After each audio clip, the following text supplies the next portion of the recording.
Hi, today I'm going to talk about how to make some soy candles. So I enjoy making soy candles. I usually make them as gifts, but I also used to sell them on Etsy. So today I'm going to go over how to make them. I'm going to start off with some candle facts, however. So wax candles were typically referred to as beeswax candles till after the 19th century, which I think is interesting. They were really only made with beeswax for quite some time.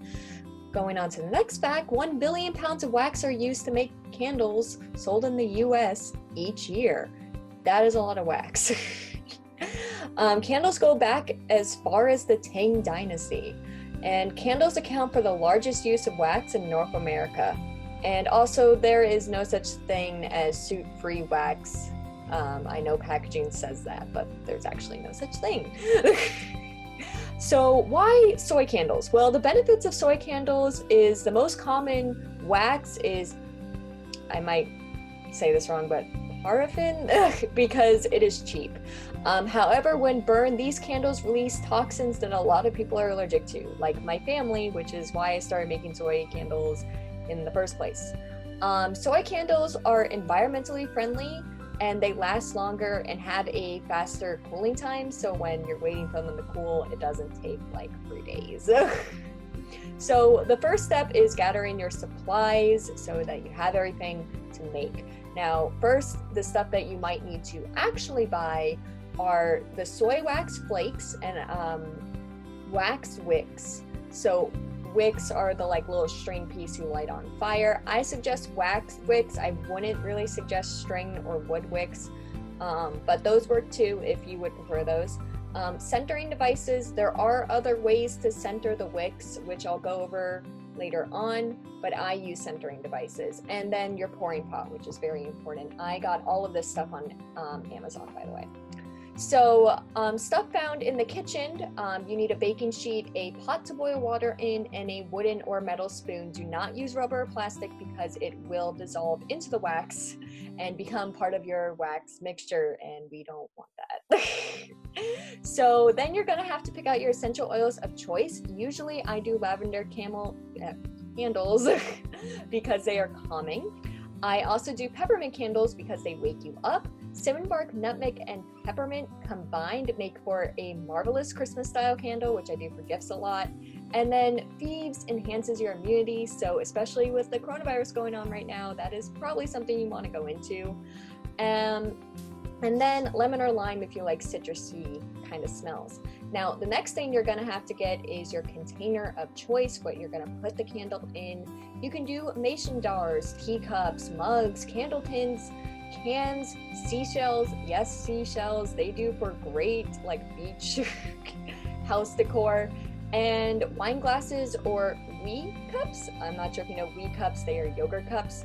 Most of this stuff, when it comes to teacups, I use teacups a lot. I suggest getting them from thrift stores because it's just the cheapest option out of probably everything. Mason jars, cheapest place to get them is actually Walmart, not Amazon. And mugs, Marshalls, TJ Maxx, they got them for pretty cheap.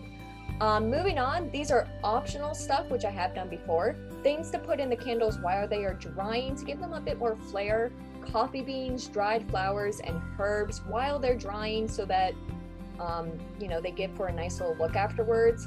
The only things that won't actually burn along with the candles is the coffee beans. So you will have a bunch of coffee beans at the end of your burning, but the flowers will usually go on fire with the rest of the candle. And now, step number 2, melting the wax. So in a pan, start to boil water. Once it starts boiling, place your pouring pot into the water, start to slowly add your wax flakes, and then stir occasionally until it is completely melted. It's gonna look like some yellow kind of mixture. You're gonna have chunks in there, so make sure it's all out so that it does dry evenly. Now next, you're gonna place your wick into your container. So how you do this, you're just gonna put it in the center of your container, and then you can use pencils, you can use clips, you can use all different kinds of things to center it. Like I said, I use the centering device. And then to make sure that the wick stays in place, I would suggest actually pouring a little bit of wax into the bottom so that the base is already stuck to the container.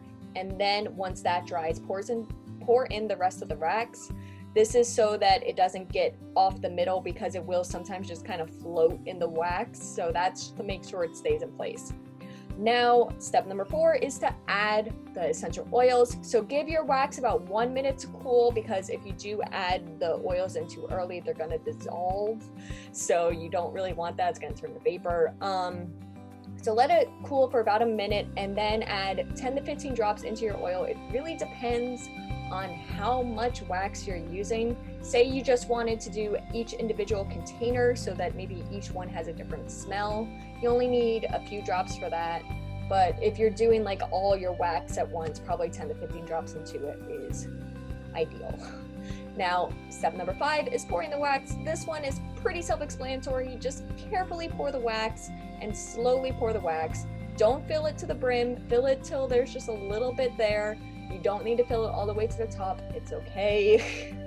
Step number 5 is waiting for it to cool. So you're just gonna wait until it becomes solid. You might notice that after it's done cooling, there might be holes at the top. Just have a little bit of wax extra to pour into those holes when you are done. It's, you know, that can happen a lot with drying. And then once it all cooled down, you are done.